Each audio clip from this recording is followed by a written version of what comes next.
Amén.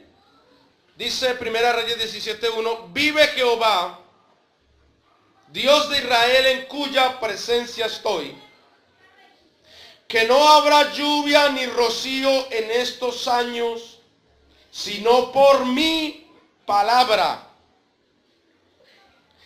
Y vino a él palabra de Jehová diciendo, apártate de aquí y vuélvete al oriente y escóndete en el arroyo de Querit, que está frente al Jordán. ¿Cuántos años dijo él que no iba a llover? ¿Cuánto? En estos años, no menciona los años, pero para que ustedes sepan, eran 3 años y medio.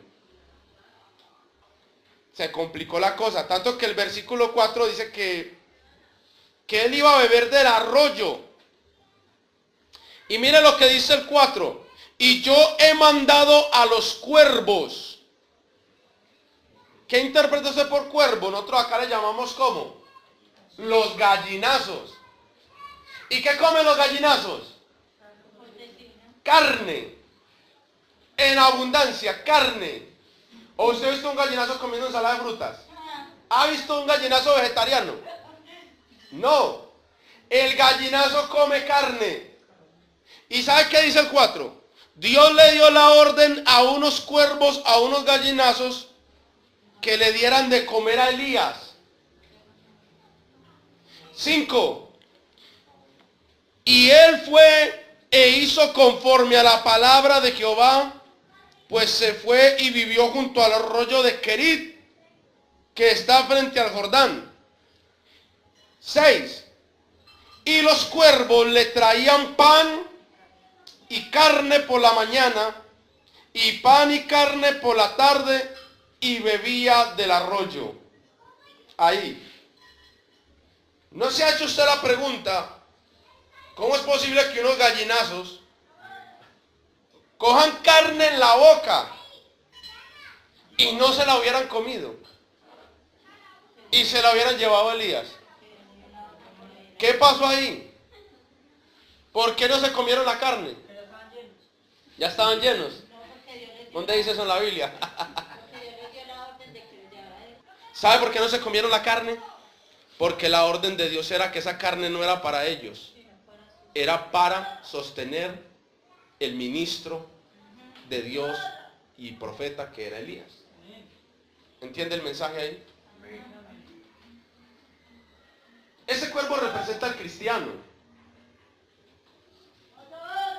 Y a veces los cristianos llegan a ser más desobedientes que los cuervos mismos. Porque el cristiano sabe que hay que dar un voto para construir el tabernáculo. El cristiano sabe que hay que dar una ofrenda voluntariamente para avanzar con la obra de Dios. El cristiano sabe que hay que dar un diezmo para sostener al levita. Pero se come la carne que no es de él.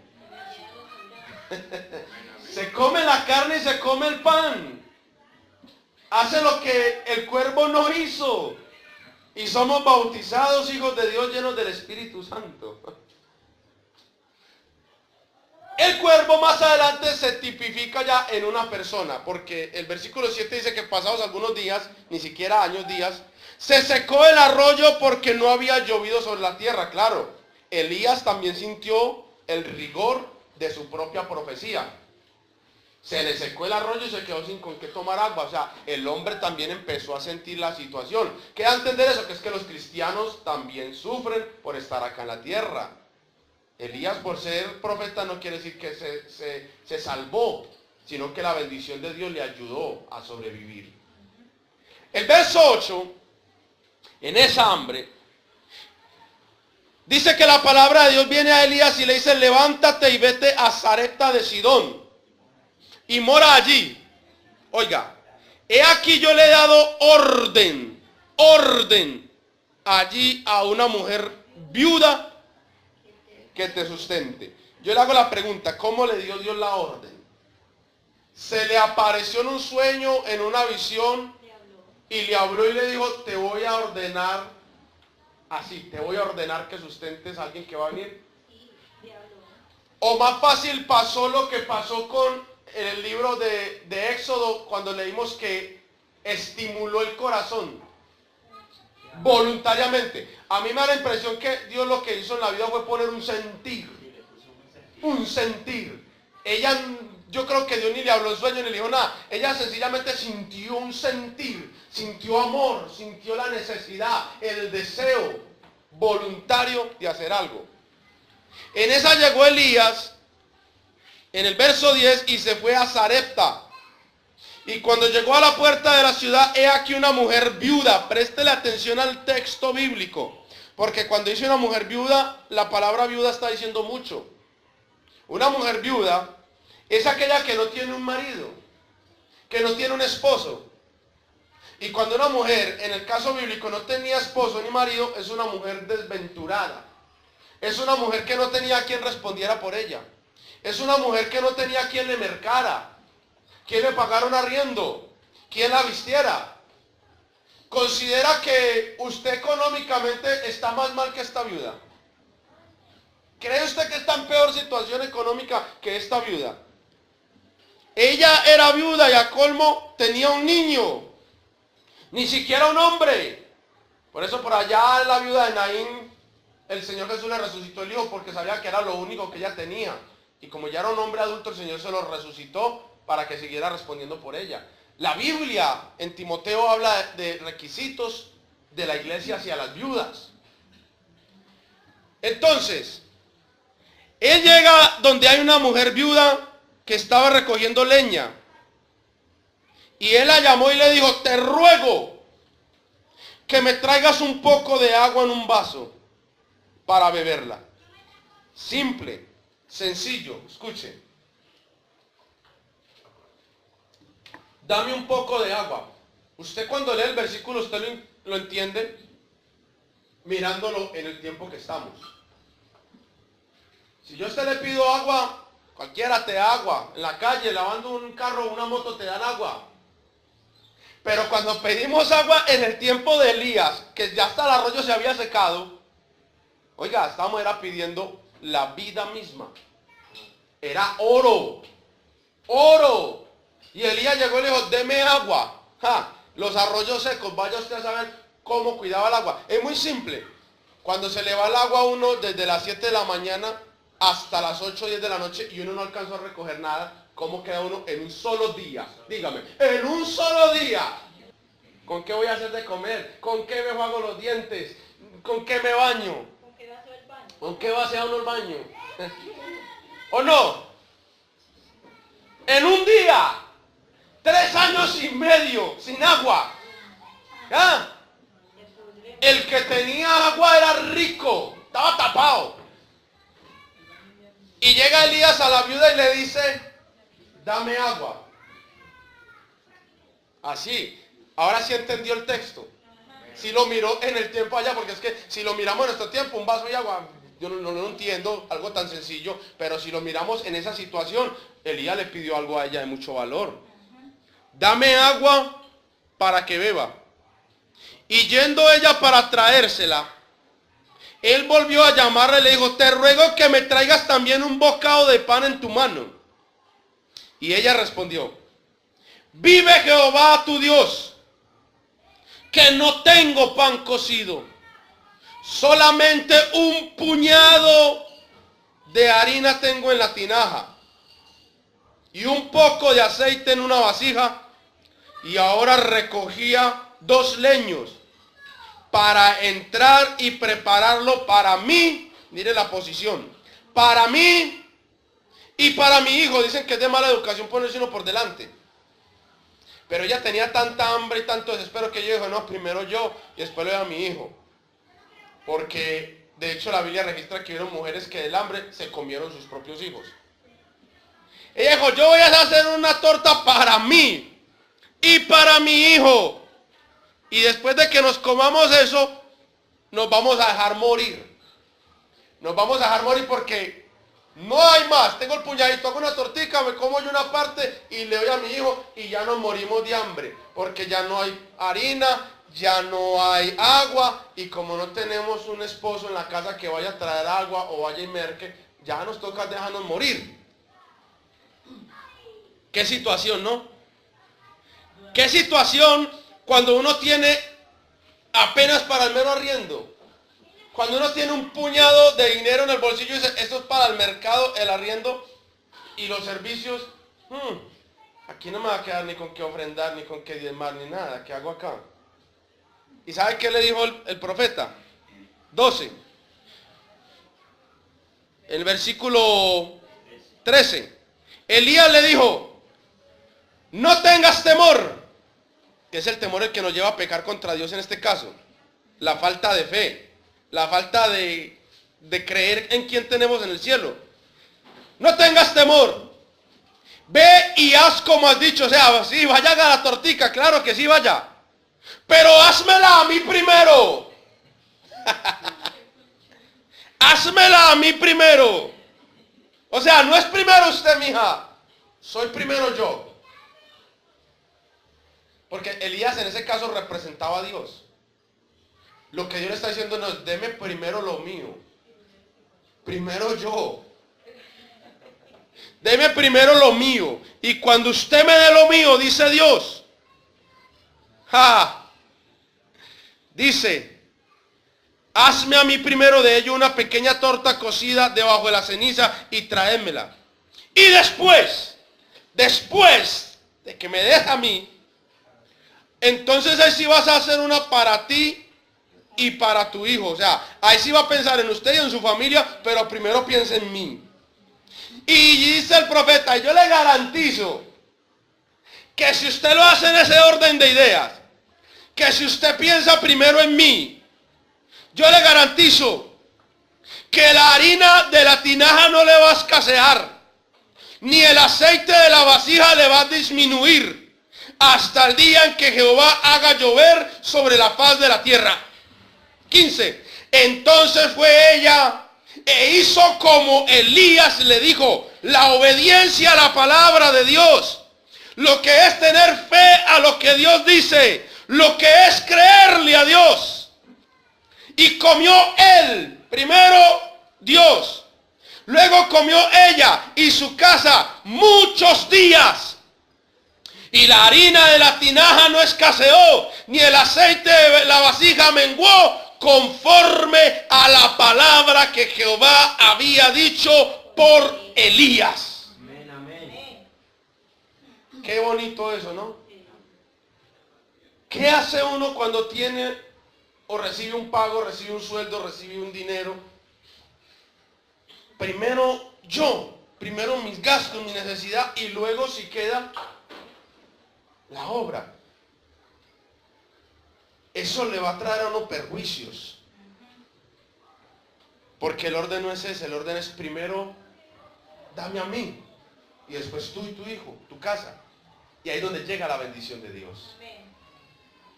¿Cree usted que está en peor situación económica que esta viuda al punto de llegar a decir, pastor, ya me voy a dejar morir porque no hay que hacer? Me voy a dejar morir porque ya no hay con qué pagar esto, no tengo con qué comer. Yo no creo que nadie esté en esa situación. Sin embargo, esta mujer sí lo estaba. Y quedó como ejemplo en la Biblia para nosotros. Los cuervos no tocaron lo que no era de ellos. ¿Sabe cuál fue el pecado de Adán y Eva? Que no se conformaron con lo que tenían, sino que querían echarle mano también a lo que no les pertenecía. Dios dijo, coman de todos esos árboles, pero este es mío, este no me lo toque. Pero el hombre quiere abarcarlo todo. Dijo, no, esta manzana está buena, estas peras, esto está bueno, pero, qué bueno también probar de esto. Y así nos pasa. Dios dice, este 90% es todo suyo, pero este 10% quieto. Este 10% no lo toque, que eso es un diezmo, quieto. Pero el hombre no. El hombre dice, no, es que con el 90 no me alcanza, también hay que echarle mano al árbol de la ciencia del bien, también hay que echarle mano al otro 10. Ahí es donde nos complicamos. Mire, estamos en un tiempo donde hay predicadores muy usados por el diablo. Predicadores que en nombre de Dios atracan a la gente. Predicadores que usan la Biblia no para enseñar, sino que usan la Biblia como un revólver para atracar a la gente y sacarle la plata del bolsillo. Incluso he visto en eventos donde a la gente hasta se les pone cuota para una ofrenda. ¿Quién da 1.000.000? ¿Quién da 500? ¿Quién da 100? Mentiras del diablo. ¿Quién dijo que eso es así? Eso no es así. Y la gente por quedar bien, llegan y dan esa cuota. Y es verdad, queda bien ante los hombres. ¡Wow! Uy, ese hermano lo dio. Uy, hermanos. Pero ante Dios no valió eso para nada. Porque así no es que se da para la obra del Señor. ¿Sabe cómo se da en la obra del Señor? Se da por convicción y por gratitud. Por agradecimiento.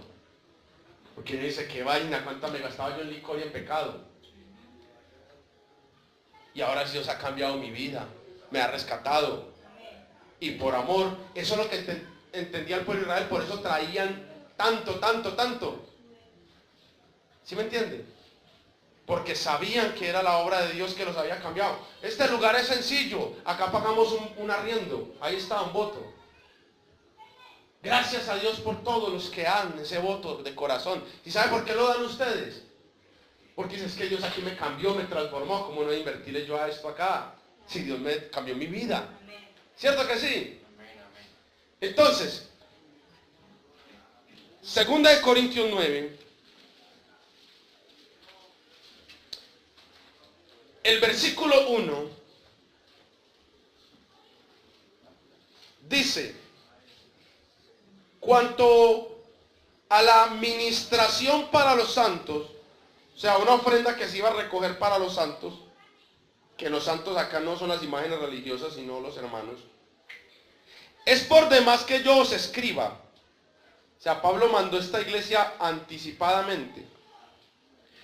Pues conozco vuestra buena voluntad. ¿Sí va entendiendo la palabra? Esta palabra buena voluntad no es como muy parecida a la que leímos en Éxodo. Voluntariamente, no es lo mismo. O sea, ese espíritu dadivoso voluntario del pueblo de Israel en la iglesia seguía. La pregunta es, ¿sigue en la iglesia hoy en día? Entonces, pues conozco vuestra buena voluntad. ¿Qué es buena voluntad? Haz que yo quiero hacerlo. De la cual yo me glorío entre los de Macedonia. Macedonia es como decir la iglesia en La Esperanza o la iglesia en Jardín. Que Acaya, es otra iglesia en otro sector, está preparada desde el año pasado y vuestro celo ha, ¿qué? Estimulado a la mayoría. Esta palabra estimular la leímos en Éxodo ahorita, ¿sí o no? Encontramos dos contextos con la misma palabra, estimular y voluntariamente. Había una iglesia que estaba pasando una necesidad económica muy tremenda. Y la iglesia de un sector dijo, vamos a recoger una ofrenda. Y cuando empezaron una mayoría o una minoría a recoger la ofrenda, dice que eso estimuló a los demás del grupo. Y todos se animaron y dijeron, hágale, vamos a hacerle. Es como cuando se estimulan acá, cuando hablamos de recoger la canasta de obra social. Acá decimos, la mano, no olviden la canasta. Y es como si en el corazón alguno dijera, ay, ya han dicho mucho eso, venga, digan otro anuncio, ya eso está quemado. Cuando uno ve esa reacción en el pueblo, eso está diciendo de que el corazón dadivoso se ha perdido. Y es donde viene uno a hacerse la pregunta, ¿la iglesia económicamente está pasando por una situación difícil porque el país está como está o porque la bendición se perdió porque no la estamos buscando? Es la pregunta hoy. Porque por muy difícil que estuviera la situación para Elías, Dios le enviaba cuervo y hacía que el arroyo le diera agua. O sea, el cristiano esté en la candela que esté, Dios no deja de proveerle para las necesidades. Amén. Créalo. Créalo que así es. Entonces, si su economía o mi economía está pasando por una situación difícil, la pregunta ¿es por lo que está pasando en el país? ¿O es porque estamos comiéndonos la carne como cuervos? ¿Estamos echándole mano al árbol del conocimiento del bien y el mal? ¿O nos estamos quedando primero para mí, para mi hijo, con el puñado de harina y el poquito de aceite? Y la bendición de Dios se va. ¿Y qué dice el versículo? Dice el verso 5. Por tanto tuve por necesario exhortar a los hermanos que fuesen primero a vosotros y preparasen primero vuestra generosidad, antes prometida. O sea, ellos prometieron algo y ahora lo iban a cumplir. No es como en estos tiempos que la gente promete cosas y no cumple. Para que esté lista como ¿qué? Como de generosidad y no como de exigencia nuestra. Ahí está la clave. Uno a Dios le debe dar generosamente, hermano, hermana. Si usted ama a Dios, si usted es consciente de que Dios cambió su vida, que transformó su vida, déle a la obra de Dios generosamente. No por qué, dice ahí, no por exigencia nuestra. Es que yo exijo que den 50,000 pesos, que den 100,000. ¿Quién dijo? Porque es que ya le están pidiendo la plata al pueblo de Dios hoy en día así, exigiéndole cuotas. Oiga, exigiendo cuotas. ¿Quién dijo que eso era así? Eso es mentiras. El pueblo de Dios no tiene que exigirle cuotas. A uno no tiene que exigirle cuánto va a echar de ofrenda, ni cuánto va a dar de voto. A uno no le exigen eso. Uno lo hace voluntariamente. ¿Y sabe qué dice el 6? Pero esto digo, el que siembra escasamente, también va a recoger escasamente. Y el que siembra generosamente, generosamente segará. Cada uno de como propuso en su corazón, como Dios le estimuló, como Dios le dio el sentir. Y cuando usted hace eso, no lo va a hacer con tristeza. ¿Qué es tristeza? Hay gente que echa un diezmo llorando. ¿Será que lo he hecho o no? Echan un diezmo llorando. Con esto hubiera comprado una panela, con esto hubiera comprado una sal. Lo echan llorando. Dan un voto llorando. Tenga, pastor, porque ya estoy allá apuntado y qué pena que no me vean las X, pero si usted supiera la necesidad que tengo de que se me va a acabar el aceite y la harina. No lo haga así. No lo haga así, no de con tristeza. No de por necesidad de quedar bien. Hermano, ¿cuánto va a dar usted? Delante de todo el mundo. ¿Cuánto va a dar usted, hermana Nazli? Delante de todo el mundo. De la hermana Nazli por pena decir, pastor, es que no tengo, o va a dar 2,000 pesos. Y dicen, qué pena que escuchen que va a dar 2,000, qué vergüenza. De la hermana Nazli para quedar bien, por la necesidad de quedar bien, yo voy a dar 50. Entonces uno apunta a la hermana Nazli con 50 y yo a uno cuenta mensualmente con los 50 de la hermana Nazli y todo el mundo, ay, la hermana Nazli, ay, hermana Nazli, usted que prometió 50. Ya todo el mundo quiere ir a visitar a la hermana Nazli pensando que tiene dinero para que les dé comida, les invite a jugo. Y resulta que la hermana Nazli a fuerza de Lidia se consigue 10,000 pesos en el mes. 50 pesos se consigue, ella misma testifica que a fuerza de Lidia se consigue 50 pesos. Entonces no vaya a dar por tristeza, hermano. Si usted va a echar un diezmo, una ofrenda, un voto con tristeza en su corazón, doliendo y pensando en otra cosa, yo le digo, no lo dé, porque esa plática se le va a perder. Puede echar 100,000, 200,000, 1,000,000 de pesos con tristeza, digo, esa plata se le perdió. Es como echarla a la basura.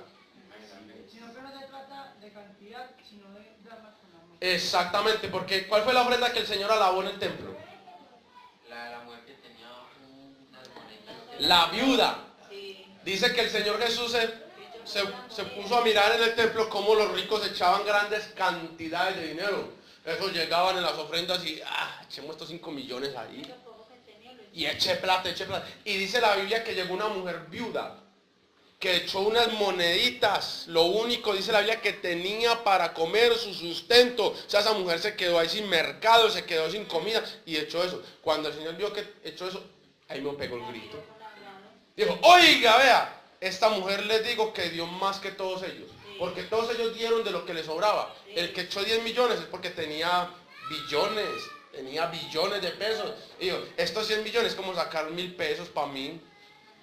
Pero la viuda, y lo echó de corazón. Y el Señor alabó esa ofrenda. Entonces eso es verdad, no se trata de la cantidad, se trata del corazón, cómo damos las cosas. No de con tristeza, no de, dice el versículo, por necesidad de quedar bien o por cumplir. No dar con tacañería, dice en esa versión. Oiga. Más directos ahí. Más directo allá. Cristianos tacaños. Porque Dios ama. Oiga, Dios no sabe, usted no sabía que Dios ama al dador alegre. Y entonces el que no va con alegría, entonces Dios, ¿qué hace con él? Lo sostiene, pero No lo ama. Lo mira con desagrado. Dios ama. Dios ama. Cuando usted da con alegría, pastor, tenga, vea, póngame allá tanto. ¿Cuánto? 2.000 pesos, pero lo estoy dando con alegría. Dios lo va a amar por eso. Dios te va a amar por eso. Ahí está el hermano de Ramón que no vino hoy. Da 1000 pesitos. Él siempre se me acerca a mí y dice, hermano, estos 2.000 pesitos para la rienda. Está lindo. Y me da los 2.000 pesitos. ¿Usted cree que Dios no ama a ese hombre por los 2.000 pesitos? Claro. Dios lo ama. ¿Cierto? sigue buscando trabajo. Y está buscando trabajo, por si alguien sabe de alguien por ahí de trabajo para que llene el hermano Ramón, trabajar albañilería, subir mezcladores, cemento. Entonces, Dios ama al dador alegre. Hay países en el mundo que cuando dan la ofrenda la gente sale cantando y brincando y bailando. Pero hay otros países en el mundo que cuando la gente da la ofrenda salen como si fueran por un velorio a ver el ataúd del muerto. Y son acercándose al alfolí o a la cesta donde se echa la ofrenda y son como cuando uno va a un velorio a ver la mamá que está en ataúd, va entrando uno como en cámara lenta, llorando antes de llegar al ataúd. Y cuando ya llega al ataúd se quiebran llanto. Y así es cristiano. Se van acercando al alfolí y entre más se van acercando.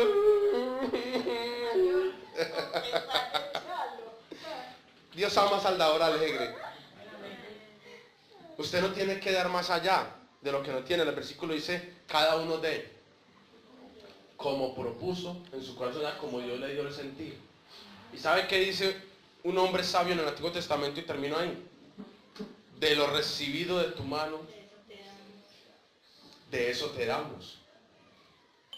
Entonces, iglesia, quiero enseñarles a ustedes y que se lleven este pensamiento en su corazón, y es, amen la obra de Dios.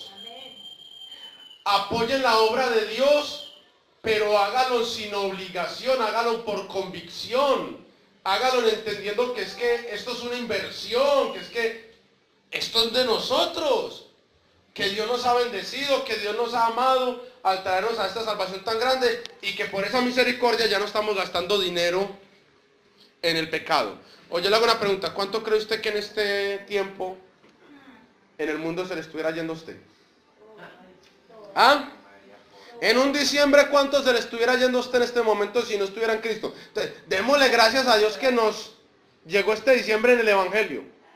Porque donde no se hubiera llegado este diciembre en el Evangelio, ya desde la alborada nos hubiéramos gastado un poco de plata en licor. ¿O no? Desde enero. Y ahora con estrenes y comprando natillas y más trago para el 24 y pasajes y todo, se va un poco de plata. Pero eso no dolía gastarla. Pero ahora en el Evangelio tenemos que amar la obra de Dios y ser generosos. No den más de lo que no tiene. Nadie te está obligando, nadie te está poniendo cuota. Lo que usted sienta en su corazón. 500 pesos, 1000 pesos. Lo que usted sienta. Pero hágalo con alegría. Y Dios le va a bendecir. Y eso se va a empezar a ver en su bolsillo y se va a ver en la economía de su casa. Amén. Eche un diezmo con alegría, eche una ofrenda con alegría, obedezca la palabra de Dios y verá que Dios le va a bendecir. Póngase sobre sus pies. Vamos a darle gracias al Señor.